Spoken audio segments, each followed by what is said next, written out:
Mummy આ કઈ નદી છે? આપણે સુરતમાં આવી ને તાપી નદી છે.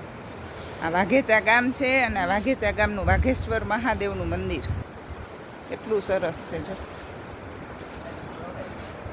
તાપી નદીનું રુદ્ર સ્વરૂપ જોતું ખાલી. તો આ તાપી નદી છે. હા,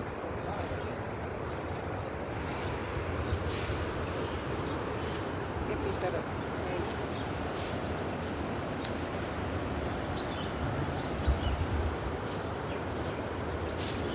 કેવી આમ જો કેવી છે. આનંદ લઈ ગયો. જો ઓલા દરિયાની જેમ કેવું થાય છે.